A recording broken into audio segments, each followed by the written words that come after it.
Ayo, segera download Quran Tadabbur, tafsir dalam genggaman Anda.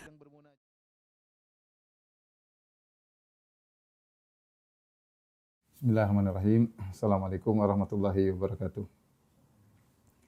Alhamdulillahi ala ihsani wa syukru lahu ala taufiqihi wa amtinani. Wa asyhadu an la ilaha illallah wahdahu la syarika lahu ta'ziman li sya'ni. Wa asyhadu anna Muhammadan abduhu wa rasuluhu da'ila ridwani. Allahumma salli alaihi wa ala alihi wa ashabihi wa ikhwani. Ibu yang dirahmati Allah Subhanahu wa taala. Insyaallah pada kesempatan kali ini kita akan mulai membahas suatu kitab yang ditulis oleh Al-Hafidz Ibnu Hajar rahimahullahu taala di akhir dari kitab Bulughul Maram ya. Kita tahu Bulughul Maram adalah kitab koleksi hadis-hadis hukum. Dari awal dimulai dengan kitab Thaharah berdasarkan hadis-hadisnya sampai di penghujungnya beliau membawakan suatu kitab namanya Kitabul Jami'. Dibuka dengan kitab Thaharah biasanya, kemudian kitab Shalat dan seterusnya. Dan di penghujungnya dibuka dengan di akhirnya ditutup dengan Kitabul Jami'. Apa yang dimaksud dengan Kitabul Jami'? Kitabul Jami' maksudnya adalah kitab Al-Jami' artinya mengumpulkan ya. Dia mengumpulkan beberapa bab yang berkaitan dengan akhlak ya, berkaitan dengan akhlak. Jadi agar ada gambaran bagi ibu-ibu. Jadi ibu kita akan bahas namanya Kitabul Jami' ya. Kitab Al-Jami'. Al-Jami' sendiri artinya adalah yang mengumpulkan, Mengumpulkan apa? Mengumpulkan beberapa bab ya, mengumpulkan beberapa bab dalam satu kitab ya, satu kitab. Sebenarnya Kitabul Jami' ini berasal dari Bulughul Maram ya. Dari Bulughul Maram. Bulughul Maram adalah kitab tentang koleksi hadis-hadis hukum. Hadis-hadis hukum ya. Yang disusun oleh Ibnu Hajar rahimahullahu taala. Nah, di penghujungnya ada namanya Kitabul Jami'. Bulughul Maram dimulai biasanya kitab Thaharah ya. Nanti ada namanya kitab Shalat, tentang salat. Dan seterusnya nanti ada masalah muamalat dan sampai masalah lengkap semuanya di penghujungnya ada Kitabul Jami'. Nah, Kitabul Jami' ini isinya ada 6 bab ya. Dia ada 6 bab. Yang pertama adalah masalah adab ya. Kemudian bab kedua tentang silaturahmi. Kemudian yang ketiga tentang bab zuhud dan wara'. Kemudian yang keempat tentang memperingatkan akhlak yang buruk.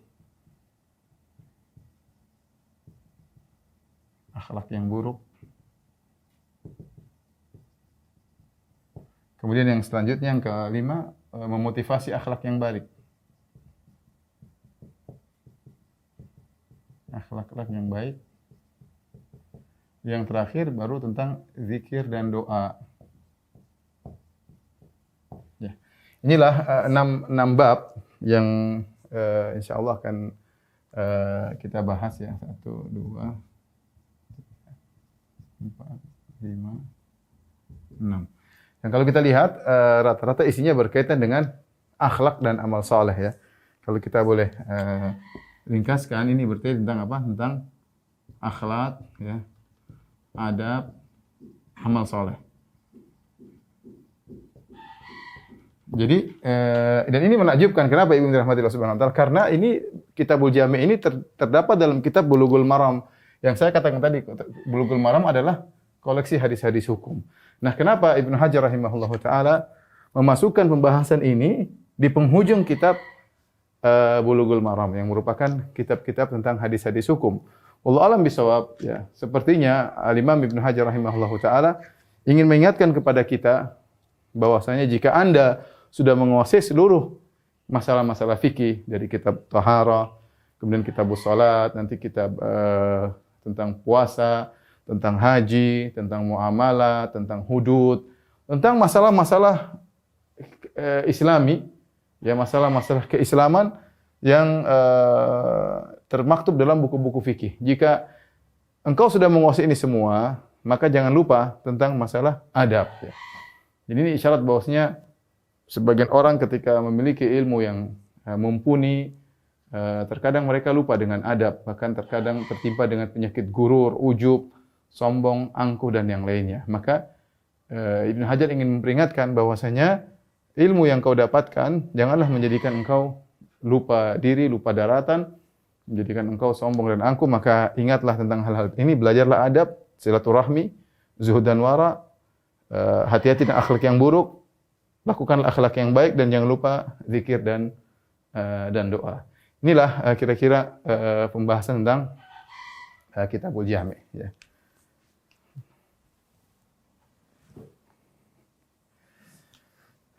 Baik, Ibu yang dirahmati Allah Subhanahu wa taala. Sebelum kita membahas tentang masalah isi dari Kitabul Jami', saya akan bahas tentang keutamaan berakhlak yang mulia, ya, karena tadi setelah kita ringkas kira-kira Kitabul Jami' isinya adalah tentang adab dan akhlak. Ya, kenapa kita harus belajar adab? Kenapa harus belajar akhlak? Kenapa harus berzikir? Kenapa harus ini harus kita perhatikan, karena adab dan akhlak adalah perkara yang sangat diperhatikan dalam syariat, ya. Sangat diperhatikan dalam syariat, ya. Dan banyak perkataan para ulama menjelaskan tentang pentingnya belajar adab. Di antaranya ada beberapa poin yang saya kumpulkan tentang keutamaan akhlak yang mulia. Agar ada gambaran bagi kita bahwasanya ibadah itu bukan hanya baca Quran, bukan hanya salat, bukan hanya misalnya puasa, haji dan umrah. Di antara ibadah yang agung adalah kita berinteraksi dengan orang lain. Allah membuka pintu-pintu pahala dari sisi yang lain, dari sisi interaksi seseorang dengan yang lainnya, dari sisi interaksi seorang dengan suaminya, ya, seorang dengan istrinya, dengan anaknya, dengan tetangganya, dengan orang tuanya. Dia berinteraksi dengan teman kantornya, bahkan bagaimana berinteraksi dengan musuh yang musuhi kita, berinteraksi dengan lawan, ya, berinteraksi dengan Allah Subhanahu wa taala. Ternyata interaksi kita dengan orang lain kalau kita bangun di atas akhlak yang baik, maka akan membuka pintu-pintu pahala yang sangat banyak. Ya. Jadi saya ulangi, ini yang jadi terkadang dilalaikan oleh sebagian orang. Mereka menyangka namanya ibadah itu hanyalah baca Quran, salat, kemudian berpuasa, berhaji, berumrah, ya. Itu yang disebut dengan ibadah. Padahal di antara pintu-pintu pahala yang sangat besar adalah bagaimana muamalah terhadap orang lain, interaksi kita terhadap orang lain. Nah, kalau kita ternyata berinteraksi dengan interaksi yang baik, maka ladang pahala akan kita dapatkan sangat-sangat banyak. Baik, saya akan bahas tentang keutamaan akhlak yang mulia, bagaimana perhatian syariat terhadap seorang yang berakhlak mulia. Yang pertama, ibu-ibu yang dirahmati Allah Subhanahu wa taala, ya. Allah Subhanahu wa taala secara khusus memuji akhlak Nabi sallallahu alaihi wasallam. Dalam Al-Qur'an Allah bersumpah, wa innaka la'ala khuluqin azim, dan sungguhnya engkau benar-benar berada di atas akhlak yang agung. Ini Allah turunkan dalam surat Al-Qalam, Nun wal qalami wa ma yasturun ma anta bi ni'mati rabbika bimajnun wa inna laka la ajran ghairu mamnun wa innaka la ala khuluqin azim. Sungguh benar-benar engkau berada di atas akhlak yang agung. Dan ketika Allah Subhanahu wa taala menjelaskan tentang akhlak yang agung Nabi sallallahu alaihi wasallam, dan ini Allah bawakan dalam rangka membantah tuduhan orang-orang kafir terhadap Nabi sallallahu alaihi wasallam, menunjukkan seorang berusaha untuk meniru Nabi sallallahu alaihi wasallam karena Nabi dipuji dari poin ini. Nabi dipuji dalam suatu ayat dengan penekanan yang luar biasa, wa innaka la'ala, kalau kita artikan secara bahasa Indonesia, dan engkau benar-benar sungguh-sungguh Muhammad di atas akhlak yang agung. Ya, di atas akhlak yang agung. Berarti Nabi dipuji dari poin ini. Nah, kalau kita ingin dimuliakan oleh Allah Subhanahu wa taala, maka kita harus mulia dari poin ini, yaitu poin masalah berakhlak yang mulia. Bagaimana kita bisa berakhlak yang mulia? Karena Nabi dipuji dari poin ini. Banyak hal yang dimiliki oleh Nabi sallallahu alaihi wasallam, tapi Allah khususkan satu ayat untuk muji Nabi dari sisi akhlak yang mulia. Jadi ikhwan, ibu-ibu yang dirahmati Allah Subhanahu wa taala, maka seorang berusaha untuk menyempurnakan akhlaknya agar dia mendapat pujian dari Allah Subhanahu wa taala. Yang muji adalah Rabbul Alamin, bukan makhluk. Yang muji adalah Rabbul Alamin. Kemudian di antara keutamaan seorang belajar akhlak yang mulia, Nabi SAW diutus untuk menyempurnakan akhlak. Kata Nabi SAW, wa innama bu'ithtu liutammima makarimal akhlak. Sungguhnya aku diutus untuk menyempurnakan akhlak yang mulia. Ya. Dalam sebagian riwayat, wa innama bu'ithtu liutammima salihal akhlak. Sungguhnya aku diutus untuk menyempurnakan akhlak yang mulia. Kata innama dalam bahasa Arab, innama, kalau kita terjemahkan secara bahasa Indonesia artinya hanyalah, ya. Hanyalah aku diutus untuk menyempurnakan akhlak. Seakan-akan Nabi tidak diutus untuk yang lain. Seakan-akan Nabi tidak diutus untuk yang lain. Nabi diutus untuk banyak perkara. Tetapi ketika Nabi mengatakan, sungguhnya aku ini hanya diutus untuk menyempurnakan akhlak, menunjukkan porsi akhlak mendapat porsi yang besar. Perhatian Nabi terhadap akhlak sangat besar. Dan di sini Nabi mengatakan, aku diutus untuk menyempurnakan akhlak. Sebagai isyarat bahwasanya akhlak sudah ada yang mulia dimiliki oleh kaum Arab jahiliyah.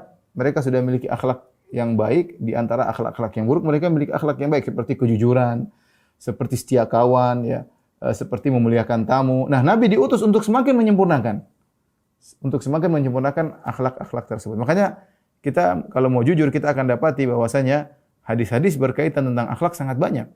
Sangat banyak. Nanti di antaranya akan kita jelaskan tentang masalah ini. Jadi ini memotivasi kita, ibu-ibu yang dirahmati Allah Subhanahu wa taala, agar belajar untuk akhlak. Ya, benar kita semangat belajar thaharah, belajar salat, tapi kita juga belajar akhlak agar kita dapat pahala banyak dalam kehidupan kita sehari-hari, karena kehidupan kita tidak kosong dari bermuamalah, berinteraksi dengan orang lain. Yang ketiga, di antara pentingnya akhlak adalah akhlak merupakan salah satu faktor terbanyak memasukkan orang dalam surga. Ya, ketika Nabi SAW ditanya tentang apa yang menyebabkan orang banyak masuk surga, kata Nabi SAW, taqwallah wa husnul khuluq. Taqwallah wa husnul khuluq. Yang paling banyak menyebabkan orang masuk surga adalah bertakwa kepada Allah dan akhlak yang mulia. Masihkah kita ragu bahwa ternyata banyak orang masuk surga gara-gara akhlak mulia? Ini Nabi yang menjawab. Banyak orang masuk surga mungkin sisi ibadahnya kurang, mungkin sedekahnya kurang, ya. Mungkin baca Qur'annya kurang, tapi dia punya akhlak yang mulia. Ya, bermuamalah yang baik terhadap orang tuanya, terhadap suaminya, terhadap anaknya, terhadap tetangganya. Dengan akhlak yang mulia, dia masuk surga. Bahkan banyak orang, faktor yang paling banyak, aktsaru ma yudkhilun nas al-jannah, yang paling banyak memasukkan orang dalam surga di antaranya taqwallah wa husnul khuluq, akhlak yang mulia. Kemudian di antara keistimewaan akhlak yang mulia,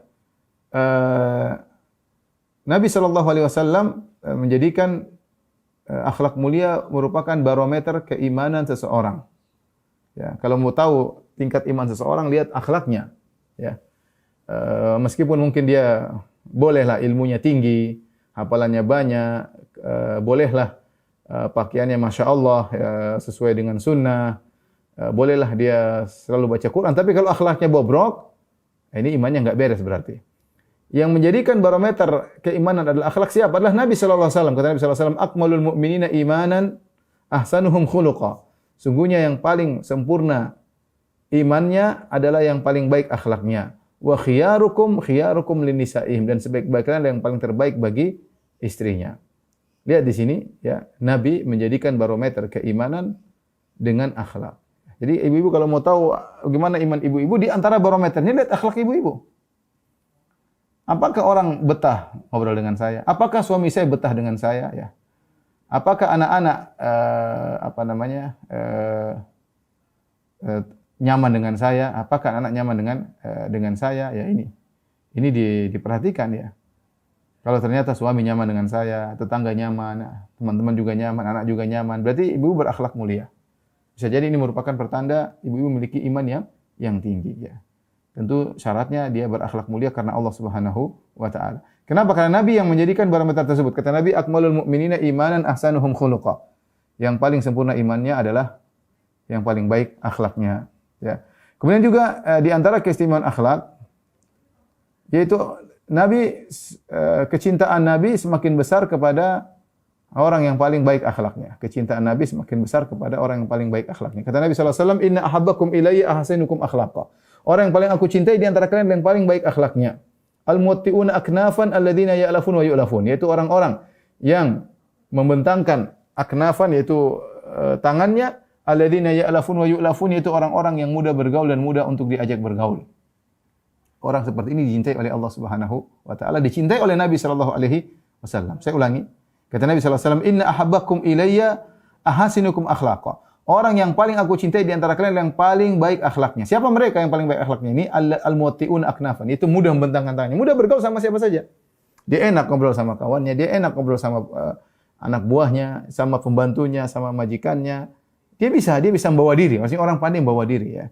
Dimanapun dia berada, orang senang dengan dia. Kalau dia tidak ada, orang merindukan kedatangannya, merindukan kehadirannya. Bukan sebaliknya, kalau dia dimanapun berada mengganggu orang lain, kerjanya nyinyir, kerjanya merendahkan, sombong, angkuh. Kalau dia tidak ada, orang bahagia dengan ketiadaannya. Kalau dia berada, ada orang-orang berharap semoga dia tidak datang. Ini buruk kalau begitu. Tapi makanya Nabi SAW mengatakan, "Inna syarran nasi manzilatan indallahi yaumil qiyamah man wada'ahun nas ittiqa afuhsyi." Sungguhnya orang yang paling buruk kedudukannya di sisi Allah pada hari kiamat, orang yang ditinggalkan oleh manusia, kenapa? Takut buruknya mulutnya.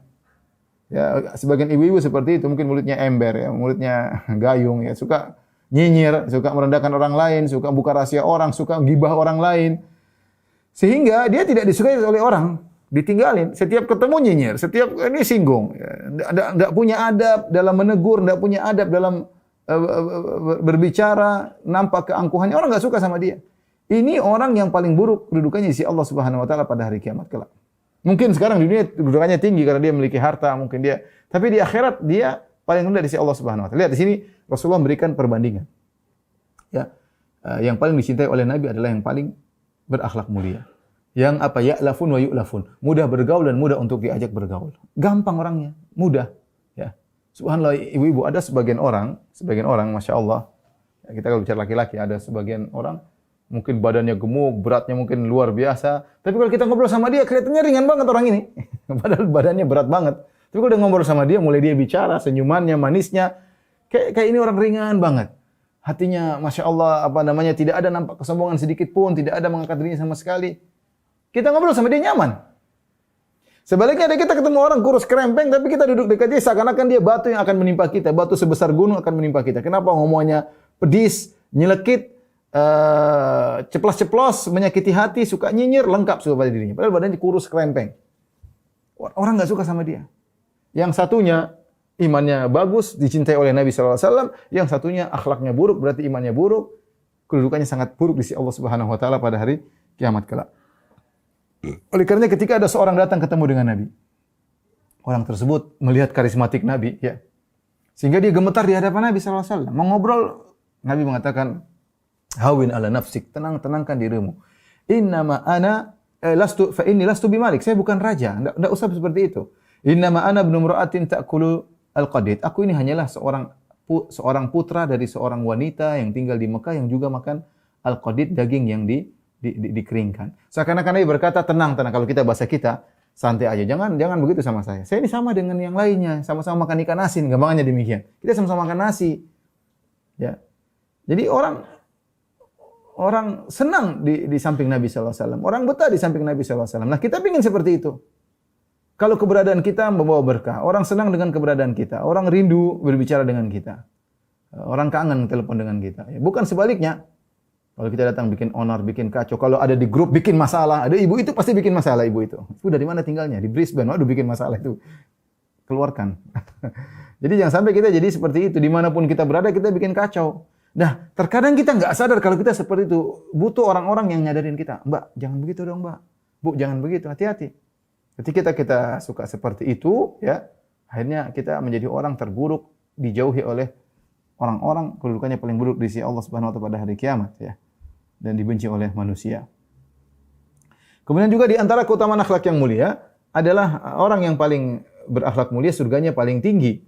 Ya, kata Nabi sallallahu alaihi wasallam, "Inna min ahabbikum ilayya wa aqrabikum minni majlisan yaumil qiyamah ahsinukum akhlaq." Orang yang paling aku cintai dan yang paling kedudukannya tinggi dekat denganku, ya kalau paling dekat dengan Nabi berarti kedudukannya semakin tinggi karena Nabi adalah surga yang tertinggi.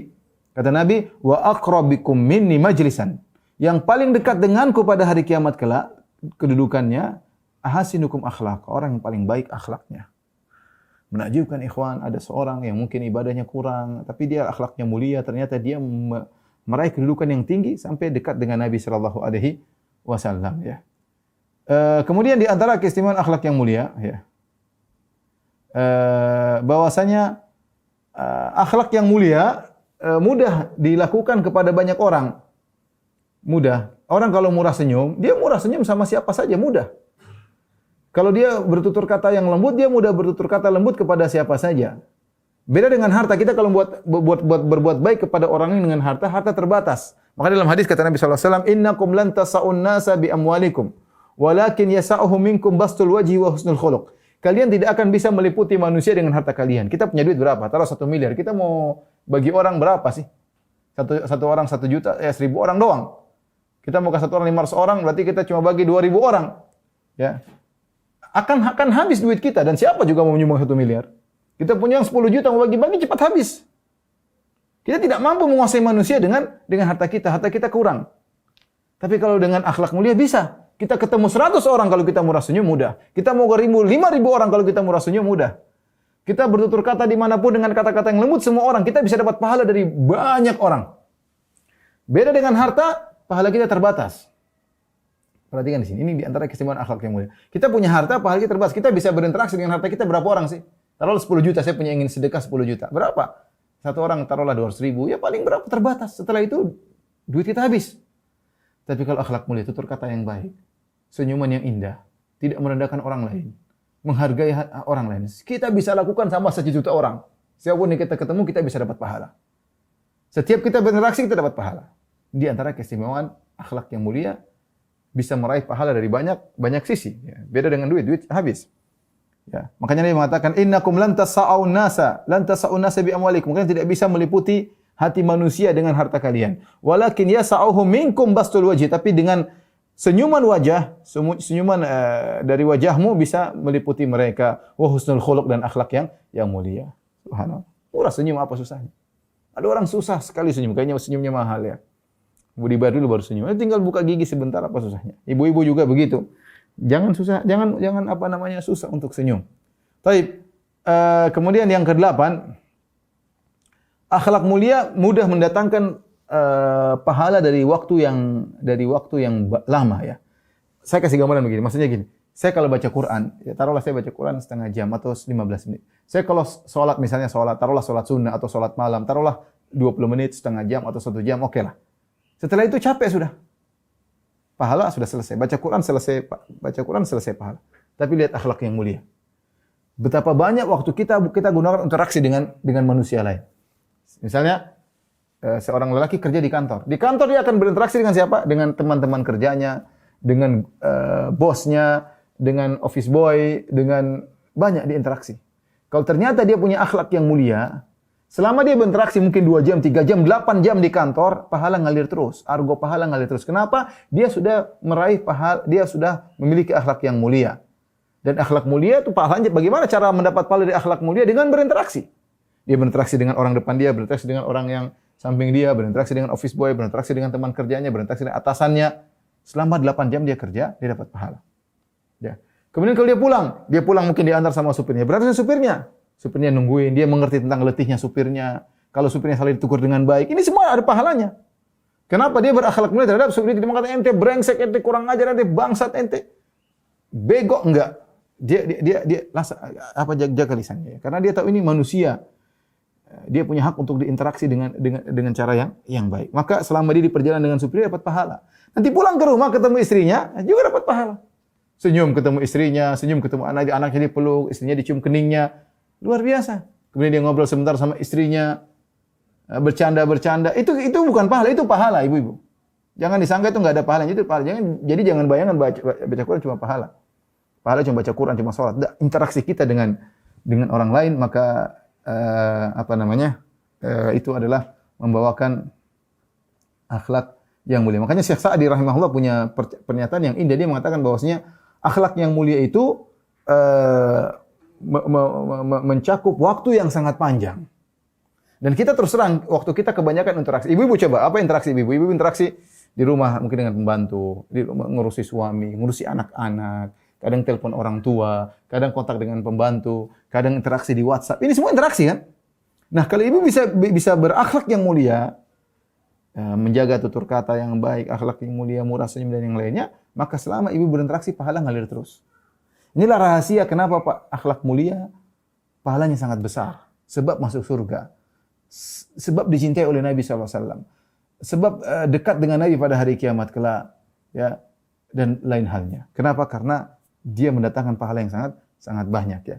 Makanya Nabi SAW mengatakan, "Ma min syai'in athqalu fi mizanil mu'min yaumal qiyamah min husnil khuluq." Tidak ada suatu pun yang paling berat timbangannya pada hari kiamat seperti akhlak yang mulia. Ini Nabi yang ngomong, akhlak mulia timbangannya berat. Maka benar sabda Nabi, "La tahqiranna minal ma'rufi syai'an walau an talqa akhaka biwajhin taliq." Jangan kau meremehkan kebaikan apapun meskipun hanya tersenyum ketika ketemu dengan saudaramu. Ibu-ibu apa susahnya ketemu dengan ibu senyum? Kalau bicara, ya gimana Bu? Jangan bicara main HP melulu enggak perhatian. Ini namanya gimana? Tunjukkan kita menghargai orang lain ketika dia berbicara. Tunjukkan kita tahu bahwasanya kita sehebat apapun kita punya kekurangan, dia punya kekurangan pun dia punya kelebihan yang tidak kita miliki. Menghargai orang penting sekali, menghargai orang lain. Dan ingat sejauh mana anti menghargai orang lain, anti akan dihargai oleh orang lain. Perhatikan. Sejauh mana anti menghargai orang lain, ini kaidah kehidupan ibu-ibu. Sejauh mana anti menghargai orang lain, anti akan dihargai oleh orang lain. Perhatikan ini. Dalam interaksi, sejauh mana anti berinteraksi menghargai orang lain, anti akan dihargai oleh orang lain. Dan orang paling utama anti interaksi adalah suami anti. Sejauh mana anti menghargai suami, insya Allah suami juga menghargai anti. Ini benar ya. Oleh karenanya akhlak yang mulia sangat penting. Di akhir tentang keutamaan akhlak mulia, Nabi SAW mengkhususkan doa untuk memiliki akhlak yang mulia. Di antaranya doa yang mungkin kita semua sudah hafal, Allahumma ahsanta khalqi fahassin khuluqi atau fahsin khuluqi. Yang artinya ya Allah sebagaimana engkau telah memperindah rupaku, maka indahkanlah akhlakku. Ini sebagian orang menyangka doa untuk bercermin, padahal tidak, ini doa umum. Mau bercermin, mau lagi di jalan, mau tatkala sujud, mau tatkala tasyahud akhir, kita boleh berdoa, Allahumma ahsanta khalqi fahsin khuluqi. Itu kita bertawassul dengan sifat Allah ya, di mana Allah telah memperindah rupa kita sebagai manusia, maka ya Allah indahkanlah akhlakku. Jangan kau jadikan aku seorang yang rupanya indah tapi akhlak bobrok. Betapa banyak wanita seperti itu. Masya Allah penampilan luar biasa cantiknya tapi dalam hatinya penuh dengan kesombongan, keangkuhan, suka hasad, suka dengki dan yang lainnya ya. Padahal di casingnya luar biasa, cantik, menarik ya, anggun tapi hatinya bobrok luar biasa. Kita tidak ingin seperti kita ingin Allah menjadikan rupa kita indah, kita ingin juga akhlak kita diindahkan oleh Allah Subhanahu wa taala. Di antara doa Nabi sallallahu alaihi wasallam doa dan ini Nabi baca ketika doa istiftah dari hadis Ali bin Abi Thalib radhiyallahu anhu, doa istiftah yang panjang di penghujungnya Nabi berkata Allahumma hdini li ahsanil akhlaqi la yahdi li ahsaniha illa ant wasrif anni sayyi'aha la yasrifu anni sayyi'aha illa ant. Ya, artinya ya Allah, tunjukkanlah aku kepada akhlak yang terbaik. Tidak ada yang bisa menunjukkan aku kepada akhlak yang baik kecuali Engkau ya Allah. Aku tidak bisa tawadhu, aku tidak bisa murah senyum, aku tidak bisa menghilangkan sifat pelit kecuali Engkau yang memberikan aku seperti itu ya Allah. Wasrif anni sayyi'ah, ya Allah jauhkanlah aku dari sifat-sifat yang buruk, dari sombong, dari ujub, angkuh, merendahkan orang lain, suka emosi, pelit. La yasrifu anni sayyi'ah illa anta. Tidak ada yang bisa membuat aku berpaling dari akhlak-akhlak buruk tersebut kecuali Engkau ya Allah. Di antara doa Nabi sallallahu alaihi wasallam juga yaitu Allahumma inni a'udzubika min munkaratil akhlaqi wal a'mali wal ahwa. Ya Allah, aku berlindung kepada Engkau dari akhlak yang mungkar, dari amalan yang buruk dan dari hawa nafsu yang buruk ya. Ini keutamaan akhlak yang mulia ya. Yang dan ini berdampak dalam kehidupan seorang orang yang akhlak mulia, hatinya tentram ya. Kemudian yang jauh menjadi dekat baginya ya. Musuh terkadang bisa jadi teman ya. Subhanallah. Kita kadang berurusan seorang kita akhlak mulia, kita ngalah dikit aja. Jadi teman kita ya. Makanya Allah mengatakan idfa billati hiya ahsanus sayyi'ah. Ya. Kemudian kata Allah fa idzal ladzi bainaka wa bainahu adawatun ka'annahu waliyyun hamim ya. Kalau kau membalas keburukan dengan kebaikan, niscaya tadinya orang itu jadi musuhmu kemudian menjadi teman yang baik. Kemudian juga dari akhlak yang mulia dijauhkan dari keburukan-keburukan yang banyak. Taib. Tolong dihapus. Kita ringkaskan biar ibu-ibu bisa pengingat ya tentang keutamaan akhlak yang mulia agar kita termotivasi. Karena saya katakan tadi ibu-ibu kita ini hari-hari kita interaksi. Kita interaksi dengan maksudnya ibadah mahdhah, cuma baca Quran sebentar, zikir pagi petang 10 menit, 15 menit selesai.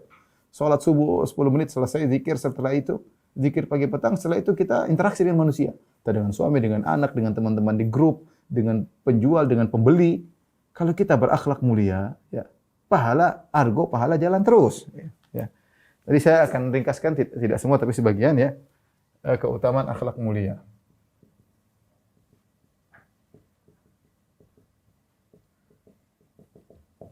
Tadi di antaranya apa Ibu? Di antaranya Nabi bersumpah, ya. Allah bersumpah, Allah memuji Nabi karena akhlak yang agung.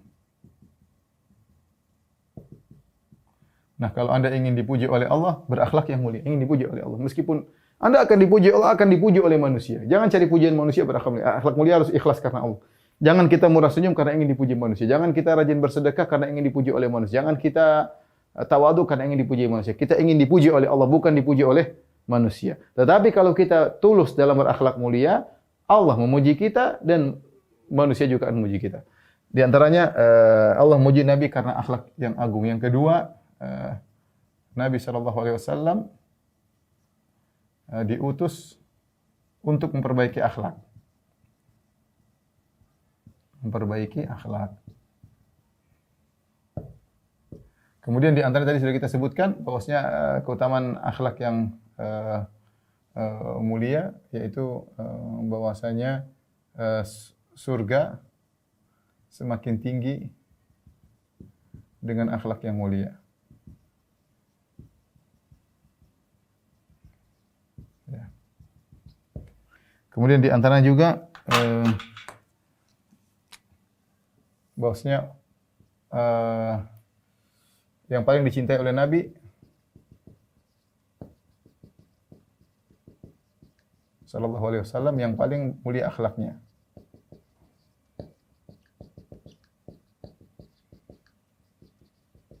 Apalagi tadi kita sebutkan di antara keutamaan akhlak yang mulia, barometer keimanan. Semakin mulia akhlak,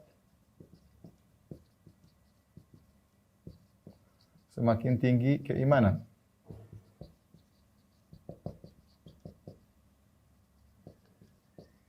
Semakin tinggi keimanan. Tadi kata Nabi sallallahu alaihi wasallam, akmalul minna imanan ahsanum khuluqa. Yang paling mulia imannya, yang paling tinggi keimanannya. Kemudian akhlak mulia antaranya tadi bisa meliputi hati manusia. Meliputi hati manusia. Banyak manusia. Yang tidak bisa dilakukan harta, yang tidak bisa diraih dengan harta. Kenapa? Karena harta terbatas, akhlak tidak terbatas. Ya, kalau ditanya kenapa Ustaz? Karena harta terbatas. Adapun akhlak tidak terbatas. Akhlak tidak terbatas. Saya tadi contohkan, kalau kita mau bagi duit sama orang, kita punya 10 juta, paling bagi 100 orang sudah habis, satu orang 100 ribu habis semua. Tapi kalau kita senyum, mau 1 juta orang, kita bisa senyum. Apa susahnya? Senyum 1 juta orang, 1 miliar orang, kita bisa senyum. Dan kita bisa mengambil hati mereka, menunjukkan akhlak bisa meliputi hati banyak manusia yang tidak bisa diraih dengan harta. Kemudian di antaranya tadi kita sebutkan bahwasanya potensi dapat pahala sangat besar.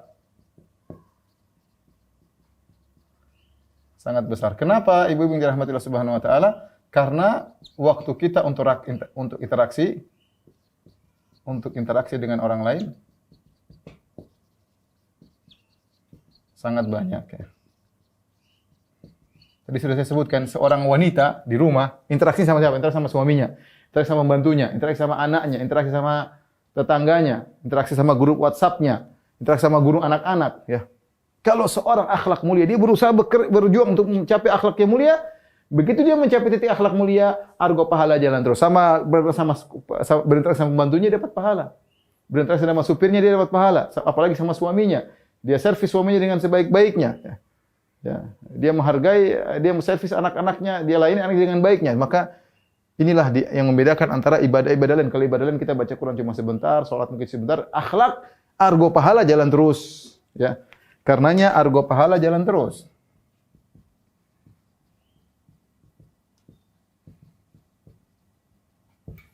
Kemudian di antara keutamaan akhlak mulia adalah banyak doa. Nabi banyak berdoa. Ya.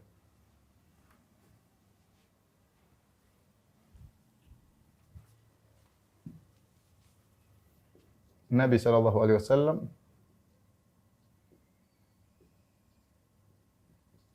banyak berdoa.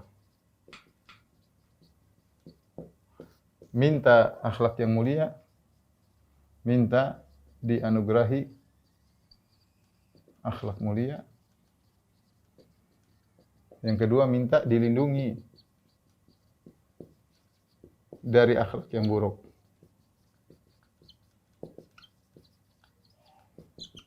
Inilah kira-kira 1, 2, 3, 4, 5, 6, 7, 8 poin-poin tentang keutamaan akhlak yang mulia. Yang ini semua membuahkan apa, ibu-ibu? Membuahkan apa? Buahnya yang kita rasakan di dunia sebelum di akhirat, ya. Buahnya di dunia sebelum akhirat. Apa? Hidup bahagia. Pertama, hidup bahagia. Hidup bahagia. Bayangkan ibu-ibu seorang mudah memaafkan, bahagia. Yang suka dendam, sengsara. Bayangkan orang yang dermawan, bahagia, mudah sedikit kasih ini mudah. Yang pelit, sengsara. Orang yang suka pelit, sengsara. Jadi akhlak yang mulia, hidup bahagia. Kemudian apa? Membahagiakan orang di sekitarnya. Orang-orang di sekitarnya. Suaminya bahagia, anak-anaknya bahagia, pembantunya bahagia. Semua orang dekat dengan dia bahagia. Berangan-angan pembantu tidak ingin meninggalkan rumahnya. Kenapa? Senang kerja di situ. Kenapa? Dia berakhlak mulia sama pembantunya. Sebagian orang kerja tidak betah. Ya. Sebagian suami tersiksa karena istrinya. Ya ukhti, hati-hati. Suaminya menderita, seakan-akan ini orang paling menderita di dunia ini. Kenapa istrinya? Aduh, jangan tanya sudah. Suka marah-marah, tidak pernah berterima kasih, nuntutnya banyak. Kalau sama orang ketawa ketiwi, ya sama suaminya marah-marah melulu, ya. Kemudian mau poligami tidak boleh, menderita dia laki-laki ini. Paling menderita di alam semesta, kenapa? Istrinya bikin dia begitu. Jadi kalau seorang wanita salihah, Masya Allah, dia bahagia, suaminya betah sama dia, ngobrol sama dia betah. Sama kalau suami juga akhlak buruk, pelit saja. Suami pelit saja, istrinya sangat menderita. Sangat-sangat menderita, suami pelit. Mau ke salon nggak ada duit, mau ini nggak bisa, padahal tabungan banyak, ya. Sedikit-sedikit emosi. Orang kalau sudah pelit, bawaannya suka emosi. Karena sedikit itu mahal loh, emosi. Kasihan. Anak-anak menderita, istrinya menderita. Orang berakhlak mulia, hidupnya bahagia. Ya, bahkan yang jauh menjadi dekat. Ya, yang jauh menjadi dekat.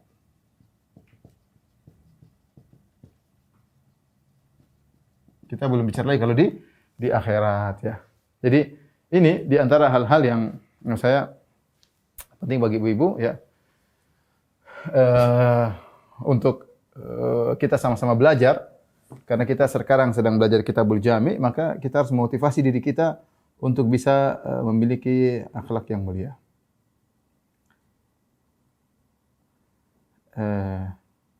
Taib, tolong dihapus, ya. Taib, ibu rahmati Allah Subhanahu Wa Taala, akhlak ada dua model, ya. Akhlak ada dua model, ya. Akhlak yang mulia ada dua model. Ada yang namanya khuluqun jibilli. Jibilli itu dari sananya seperti itu. Yang kedua namanya khuluq muhtasab, yang diusahakan. Yang jibilli seperti dalam hadis Rasulullah SAW pernah berkata kepada Al-Ashaj, ya, inna fika khoslataini yuhibbahumullah al-hilmu wal anat. Rasulullah berkata kepada seorang sahabat, engkau memiliki dua perangai yang Allah cintai, yaitu engkau al-hilm wal anat, tidak tergesa-gesa, dan engkau tidak, al-hilm itu tidak segera melampiaskan tapi sabar, ya. Engkau memiliki dua sifat ini, perangai yang bagus. Maka dia bertanya, ajabalani Allahu alaihima am takhallaqtu bihima. Kama qala, dia berkata, ya Rasulullah, ini dua akhlak, apakah dari sananya Allah kasih kepadaku atau aku yang berusaha untuk meraihnya? Kata Nabi SAW, bal jabalakallahu alaihima. Allah Subhanahu wa taala menjadikan engkau memiliki dua akhlak tersebut. Ini namanya akhlak dari sananya. Ada orang seperti memang dari sananya murah senyum. Kenapa? Bisa jadi contohnya dia lahir dalam keluarga yang ternyata ayah ibunya murah senyum. Sehingga dia terdidik dan dari sananya memang murah senyum, ramah sama orang, sudah adab, sudah berkembang dalam kehidupannya. Dari sananya seperti itu. Ada orang dari sananya sabar, diganggu apa dia tidak mudah emosi. Tidak mudah emosi, sabar, kemudian senyum, nerimo, ada seperti itu. Dari sananya seperti itu. Ada orang misalnya pendiam. Misalnya pendiam memang orang tidak banyak bicara. Bicara, senyum, sedikit-sedikit dia mungkin sibuk sendiri, tidak suka ngumpat sana ngumpat sini, tidak suka merendahkan orang lain. Dari sananya seperti itu. Ya, tadi di antaranya Nabi sebut ada seorang dia mendapatkan karunia akhlak dari sananya, yaitu al-hilmu wal ana, tidak tergesa-gesa, dan al-hilm tidak mudah melampiaskan, tidak mudah marah. Dia selalu menimbang, memberi kesempatan kepada yang lain, beri uzur kepada yang lain. Dan ini kata Nabi, kau dapat akhlak itu dari sananya. Ini yang model pertama. Model akhlak yang kedua, ya, model akhlak yang kedua, ya, adalah khuluqun muktasab. Muktasab itu adalah diusahakan, ya. Oleh karenanya dalam satu hadis Nabi SAW mengatakan, ana zaimun bi baitin fi rabadil jannah liman hassana khuluquhu. Aku menjamin istana di surga bagi orang yang fi a'lal jannah, ana zaimun bi baitin fi a'lal jannah, aku menjamin istana di bagian atas surga liman hassana khuluquhu, yang memperbaiki akhlaknya, ya, memperbaiki akhlaknya. Baik, kita akan tulis macam-macam akhlak.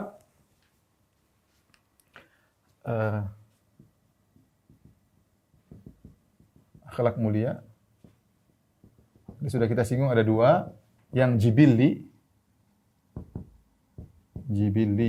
itu dari sananya, anugerah dari Allah.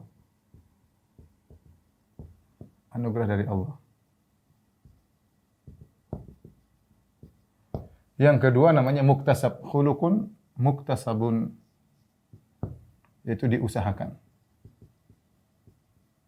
Maksudnya apa diusahakan? Dari buruk, akhlak buruk menjadi akhlak baik. Dia usahakan. Dan ini pahalanya besar. Nabi SAW mengatakan, ana zaimun bi baitin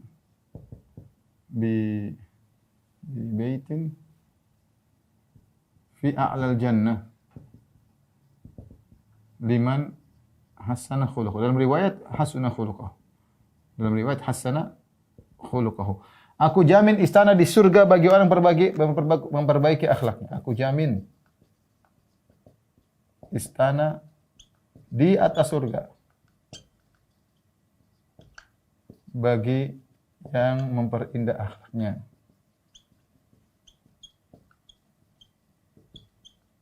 Taib. Ini menunjukkan kita dianjurkan untuk memperindah akhlak. Taib.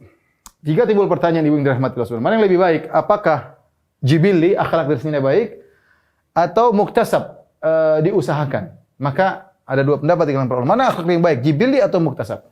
Ditinjau mana yang lebih baik daripada keduanya. Ditinjau dari pahala mengusahakannya, maka muktasab lebih besar pahalanya. Karena dia berusaha. Bagaimana dia berubah dari akhlak yang buruk menjadi akhlak yang baik. Dari pelit menjadi dermawan. Dari suka marah menjadi sabar. Dari wajahnya selalu abus, lalu wajah sangar, bisa menjadi wajah yang suka tersenyum. Ya. Suka tersenyum. Ini bisa dirubah akhlaknya, bisa. Ya. Dari tadinya sombong jadi tawadhu, bisa. Dia berusaha. Usahanya itu pahalanya besar. Kata Nabi, aku siapkan istana di bagian atas surga bagi orang yang merubah akhlak, memperbaiki akhlaknya. Ya. Jadi akhlak bisa dirubah, perhatikan Ibu. Jangan seorang sombong, dia, saya begitu dan saya tidak bisa berubah. Gimana tidak bisa berubah? Kalau akhlak tidak bisa dirubah, ngapain Nabi bawakan hadis-hadis tentang keutamaan akhlak mulia? Ya. Sebagian orang, saya memang dari sini begini, kalau ente bisa rubah. Saya orangnya temperamental, orangnya emosional, ya sudah. Saya sumbu pendek, ya panjangkan sumbu, jangan pendekkan sumbumu. Bisa dirubah. Berusaha. Ibu juga demikian. Sebagian ibu, aduh saya suka marah. Kenapa kalau lihat suami gini saya cepat emosi. Sabar, rubah dirimu. Itu akhlak buruk. Sebagian orang ngaku, Ustaz saya pemarah, Ustaz itu buruk. Rubah. Bahkan sebagian orang bangga dengan dia suka marah-marah. Oh kalau saya temperamen, ente banggakan, ente bahlul banggakan keburukan. Kalau ente suka marah-marah berarti ente jelek, ente rubah. Jangan biarkan sebagian. Ente pelit, jangan ente bangga-banggain. Ya. Tidak boleh orang mengatakan saya sudah dari sananya begini tidak akan berubah. Ente bohong namanya. Kalau seorang merasa tidak bisa berubah, percuma Nabi SAW membawakan hadis-hadis yang banyak. Cuma Anda enggak mau berjuang itu saja. Anti tidak mau berjuang untuk merubah diri. Berjuang lawan ego. Ada sebagian istri tidak mudah maafkan kalau sudah bertengkar sama istrinya, suaminya harus minta maaf padahal dia yang salah. Jangan rubah akhlak. Saya belajar minta maaf lebih dahulu daripada suami, belajar. Wa khairuhum alladhi yabda'u bisalam. Kata Nabi SAW kalau dua orang bertemu, ya, fayuridu hadza wa yuridu hadza. Kalau seorang menghajar saudaranya, boikot-boikotan, tidak mendiamkan, kalau ketemu wayal taqiyan fayuridu hadza wa yuridu hadza. Ketika bertemu satu belok kanan, satu belok kiri, satu ke utara, satu ke selatan. Kata Nabi SAW, wa khairuhuma, yang terbaik di antara mereka berdua, alladhi yabda'u bisalam. Yang pertama kali mengucapkan salam. Anti ukhti, anti kalau ribut sama suami. Anti yang di luar bilang, suamiku minta maaf, saya minta maaf. Meskipun anti yang benar. Anti dapat kebaikan di sisi Allah Subhanahu wa taala. Dapat surga, ya. Dunia cuma sebentar, ya. Kita mau isi kehidupan kita dengan marah-marah, omel-omelan, dendam, harus ngaku kamu yang salah, mau ngangkat ego kita ngapain? Rubah akhlak. Ada kesempatan, mumpung masih hidup, ada kesempatan. Akhlak paling utama sama suami, sama anak-anak, sama orang tua. Jangan sampai sebaliknya akhlak sama teman-teman, Masya Allah murah senyum, ibu-ibu, wah, dari HP, WhatsApp jago bermanis-manis kata, tapi kalau sama suami, sama istri, sama anak-anak, kacau balau, kicau beliau, hancur lebur. Ya. Hati-hati akhlak yang mulia. Bisa dirubah. Orang yang bilang saya akhlak tidak bisa dirubah, orang sombong dan angkuh. Bisa dirubah. Jadi saya katakan dari sisi, mana yang lebih baik? Jibilli, dari sananya atau muktasab? Dari sisi usaha untuk meraih akhlak, maka ini yang dapat pahala lebih bagus. Tapi dari sisi kekokohan, ya, dari sisi kekokohan akhlak, maka jibilli yang paling bagus. Artinya, kalau akhlak yang diusahakan, kadang-kadang bisa berubah. Ya. Misalnya ada orang dulu preman, kemudian dia jadinya tukang emosi, kemudian dia sabar, jadi orang sabar. Ada suatu saat dia emosi, dia bilang, saya dulu preman. Kembali lagi masa lalunya. Artinya bisa terjadi. Tapi kalau dari sananya stabil, sabar ya sabar terus begitu. Kalau murah senyum terus. Ini kalau dari sisi apa namanya kestabilan ini lebih stabil. Tapi intinya yang ingin saya sampaikan pada Ibnu Rahmat, sebenarnya akhlak bisa dirubah. Seorang berjuang, ya. Saya sering sampaikan, saya pernah diundang makan di satu kawan-kawan ngundang, ada seorang tuan rumah yang ngundang. Ketemu setiap orang senyum. Insya Allah ketemu saya senyum, semua disenyumin. Si makan kambing enak kita makan. Setelah makan ngobrol-ngobrol, orangnya lembut, latif lembut sekali, thayyib lembut sekali. Saya tidak mau balago, saya tidak berlebih-lebihan. Orangnya lembut ya. Makanya saya bilang saking lembutnya mungkin seperti cewek, saking lembutnya ramah sekali senyumannya. Begitu saya pulang, saya ngobrol sama teman saya, dia bilang, Ustaz tahu tadi si fulan yang undang kita? Iya. Ustaz itu dulu orang suka marah-marah Ustaz. Saya tiba-tiba berubah begini, udah lama nggak ketemu lagi kok ramah seperti dulu, suka ngamuk-ngamuk, marah-marah. Sekarang Ustaz dia suka senyum, sampai kalau dia beli barang sama saya, dia tawar sambil senyum, saya tidak bisa nolak. Saya kasih meskipun murah. Saking dia murah senyumnya. Jadi ibu-ibu yang suka wajahnya abus, sangar sama suami, dirubah dong ya. Ketemu suami baru dari pagar sudah pasang senyum dong, sudah senyum, suamiku datang, terus bukain bajunya bukain sepatunya latih diri. Mau cari pahala enggak, hidup cuma sebentar. Hidup sebentar terus mau ngapain? Ini cari pahala. Entar lagi ibu udah tua, udah peot, udah enggak cantik lagi. Hiasi kecantikan ibu, pertahankan kecantikan ibu dengan akhlak yang mulia. Ini saya cuma mau sampaikan kepada ibu-ibu karena ya kita bilang kita jangan terpedaya dengan dunia ya. Jadi latih diri kita untuk merubah akhlak. Yang paling utama adalah kepada orang terdekat kita, pada suami, kepada anak-anak, kepada orang tua. Timbul pertanyaan, bagaimana cara bisa meraih akhlak yang mulia? Ini caranya gimana dong? Caranya agar bisa akhlak mulia? Gimana caranya ibu-ibu? Ya perlu usaha. Pertama, jangan lupa niat. niat dan doa. Kalau nggak niat ya nggak bisa ya. Saya niat, saya bertekad, niat, doa dalam kurung tekad ya. Apalah namanya lah. Saya ingin berakhlak mulia, harus berjuang. Kemudian yang kedua, men-scan diri, mendeteksi akhlak yang buruk pada diri. Akhlak yang buruk pada diri. Gimana cara mendeteksinya Ustaz? Betapa banyak orang akhlak buruk nggak sadar dia akhlak buruk. Betapa banyak orang sombong dia merasa dia tawadhu. Sudah sombong kelihatan banget dia merasa dirinya apa? Tawadhu. Ya. Caranya ya kita belajar tentang akhlak yang baik, belajar tentang akhlak yang buruk. Caranya gimana? Bisa jadi pertama belajar. Caranya belajar. Ya. Apa yang dipelajari? Mengenal akhlak yang baik. Mengenal akhlak-akhlak yang baik. Kemudian apa yang kita pelajari? Mengenal akhlak-akhlak yang buruk. Apa saja sih? Agar kita tahu. Kita belajar. Akhlak buruk, oh ternyata saya begini, ternyata saya suka hasad, ternyata saya suka riya, ternyata saya suka begini, ternyata, oh kita belajar dong. Kalau kita nggak belajar, kita nggak tahu. Yang kedua, tanya sama orang. Ya. Sama orang yang amanah. Karena apa orang bilang? Apa blind spot ya, suatu keburukan tidak bisa lihat sendiri. Orang lain bisa lihat. Tanya sama, kalau saya ustaz tanya sama murid saya, tanya sama kawan saya, tolong nasihati. Nanti ada yang nasihati, ustaz antum begini. Ya, kita terima. Ini kita tanya sama orang yang tulus. Coba ibu duduk duduk sama suami, Mas, saya mau nanya Mas jujur ya. Apa mau nanya, sayang? Saya mau nanya Mas, sebenarnya akhlak saya baik atau buruk? Tanya baik sama suami. Mas jujur ya, nanti kalau saya bilang akhlak buruk kamu ngamuk. Enggak, saya jujur, saya enggak ngamuk, enggak marah. Udah, akhlakmu ada yang baik, ada yang buruk. Yang buruk apa aja Mas? Tanya sama suami, insya Allah ngerti banget itu. Kamu 1, mungkin dibuat list bisa jadi 30 akhlak yang buruk. Kamu 1, 2, 3, 4. Kita pelajari dong, itu enggak apa-apa. Nah, kita gantian, kamu juga akhlaknya buruk Mas 1. Ini saling perbaiki. Kalau kita malu tanya suami, tanya sama kawan, tanya sama adik, tanya sama kakak. Orang lain bisa melihat kekurangan kita. Ya. Kita mungkin kurang bisa melihat. Makanya tanya. Kalau kita malu nanya, kita belajar. Tapi tadi terkadang kalau kita tidak meneliti dengan baik, maka alat scan kita ini, alat swabnya itu nggak bagus sehingga tidak terdeteksi virus-virus yang ada. Ya. Tapi kalau kita benar-benar meneliti dengan baik, kita akan tahu apa saja kekurangan-kekurangan yang kita miliki. Jadi inilah ibu dirahmati Allah Subhanahu Wa Taala. Mukaddimah yang saya sampaikan tentang masalah Kitabul Jami. Karena dalam Kitabul Jami kita akan belajar adab, belajar akhlak. Kita sama-sama ingin akhlak yang baik. Kita sama-sama ingin dekat dengan Nabi Shallallahu Alaihi Wasallam. Nabi SAW mengatakan, "Aqrabukum minni majlisan yaumal qiyamah ahasinukum akhlaq." Orang yang paling dekat denganku, orang yang paling akhlaknya paling baik. Sudahkah akhlak kita baik kepada istri kita? Sudahkah akhlak kita baik kepada anak-anak kita? Sudahkah akhlak kita baik terhadap orang tua kita, kepada kakak adik kita? Ingin dekat dengan Nabi, perbaiki akhlak. Anti ingin dekat dengan Nabi, perbaiki akhlak sama suami. Kalau anti ternyata akhlaknya buruk, jauh dari Nabi SAW. Jauh. Hidup cuma sementara, perbaiki diri. Isi kehidupan dengan waktu dengan yang bermanfaat. Di antaranya kita akan belajar tentang akhlak dari insyaallah buku Kitabul Jami.